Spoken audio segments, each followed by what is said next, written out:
Hello and welcome to Forever Rugby on Forever Sports. And the autumn test window is really upon us. Now, I know we saw New Zealand taking on the USA last weekend, but this is really where the internationals truly begin as Wales take on New Zealand. Tonga taking on Scotland this weekend before next weekend the official test window does open. So as a result of the test window being closed, as well as a lot of injuries, Wales are actually without 15 players for this weekend's clash. So it's a very new look side that Wayne Pivac has actually named, and a very strong All Black side that Ian Foster has named.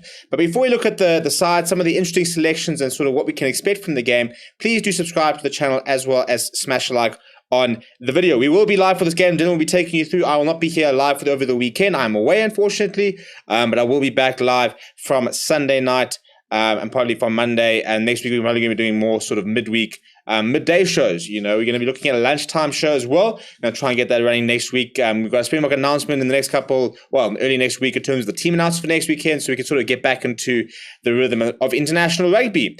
But in terms of this clash itself, now, Wales versus New Zealand, it's an interesting clash because I think it's a clash where, look, at the end of the day, when you play against New Zealand, every side wants to try and step up. Every side wants to be able to say that they beat New Zealand. We always remember that historic win a couple of years ago when Ireland beat New Zealand. It was just a massive occasion.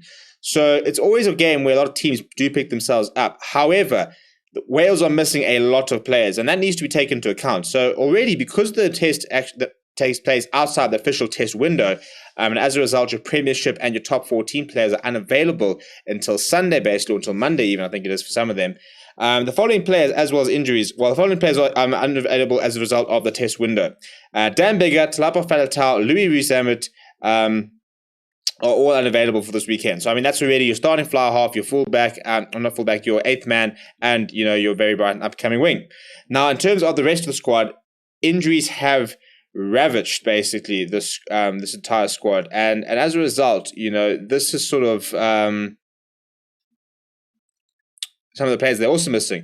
The likes of Nick Tompkins, Callum Sheedy, Thomas Young, Precious Juna, George North, Lee Halfpenny, Justin Tipuric, Josh Navidi, James Botham, Leon Brown, Dan Lydiot, and Josh McLeod are also injured. So that's 15 players that are unavailable for this weekend. That's an entire 15. So it's difficult. It's very difficult. And that also comes on the back of the news that centre Willis Haloholo has also actually been ruled out as a result of testing positive for COVID. So they're actually without 16 players, which is more than a starting 15. So this is how Wales will line up for this weekend. Now, the man of the hour, the man of every single hour that there ever has been in rugby, Alan Wynne-Jones will captain the side once again. He just sort of extends that test record, extends the record of most caps as captain. A stalwart, the definition of a stalwart in that second row. And he's joined by fellow British and Irish Lions capped player Adam Beer. But in terms of the front row for Wales, Wynne-Jones, Ryan Ellis, and Thomas Francis, it's a decent front row. I think the issue comes more off the bench. Second row, very solid. That is their starting front and second row. So no issues there really. Where it comes quite interesting is if you're looking at this loose trio. Now, with no Tipuric, no Faletau, no Josh Navidi, who are entire loose trio themselves, the likes of Ross Moriarty, Tane Basham, and Aaron Wainwright will get an opportunity to try and put their hands up. And I'm a big fan of all those players. I think Moriarty, we know he's been run for a long time. Very nice player. Wainwright, a very physical and abrasive type player. So very interesting to see how that loose trio steps up because they've got an opportunity to try and sort of put their hand up here. In terms of the backline, no Gareth Davies, he will only be playing off the bench, which means the halfback combination will be Tomo Williams and Gareth Anscombe. And I really enjoy what I've seen from Gareth Anscombe. A lot of people saying that maybe he's not quite ready to be, starting him back in the setup this quickly, but I'm a massive Anscombe fan. When he plays well, he's a tremendous fly half to watch. And then in the wings, Josh Adams and Owen Lane. So Owen Lane getting an opportunity to try and sort of put his hand up and try and sort of make a bit of a difference there. In the centres, Johnny Williams and Jonathan Davies. Having something like Jonathan Davies in the centres there is a huge boost for any side. There's no issues there. And then Johnny McNichol gets an opportunity. No Liam Williams, no Lee Halfpenny. So a nice opportunity for him to sort of say, listen, I'm around here. I can have a go here. The issue with Wales really sort of comes with the depth off the bench, with Gareth Davies being sort of the big name. But in the front row, Kirby Myhill, Rhys Kerr, and Dylan Lewis. Will Rowlands and Seb Davies will cover the rest of the scrub. Then we've got Garrett Davies, Reece Priestland, who's had some good moments so far this season, and then Ben Thomas is the number 23 there as well. In terms of the All Blacks, it's a very, very good side that they have named. They will be led by Sam Whitelock. Now, Sam Cane is in the squad. He is back within the New Zealand setup, but they have said that he will not captain the side until probably next year at this stage. Taking a bit of a sabbatical almost, and just sort of basically said they want him to get back and play rugby first before they worry about having to give you the burden of captaincy. So in the front row, Joe Moody, Cody Taylor, Nepo Lualala, pretty settled front row. You've got the most one of the most experienced loose heads in the world, in the likes of Joe Moody. Cody Taylor is an absolute class operator.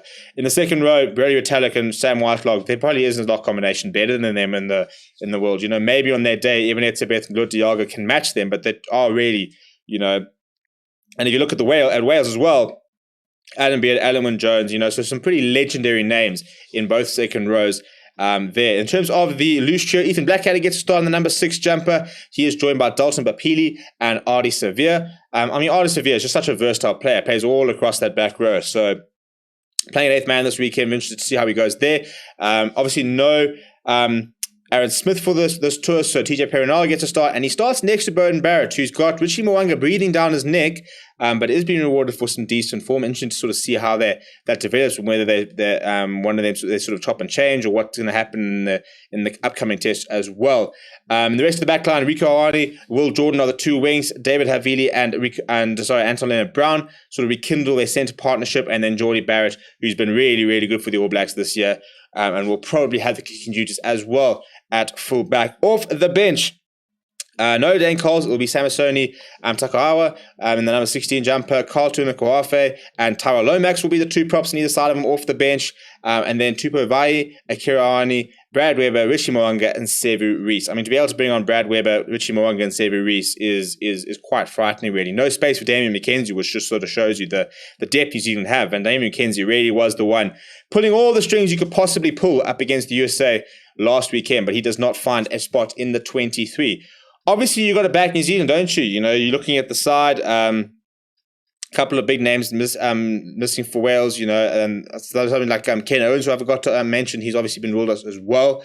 So it's not gone well for Wales at all.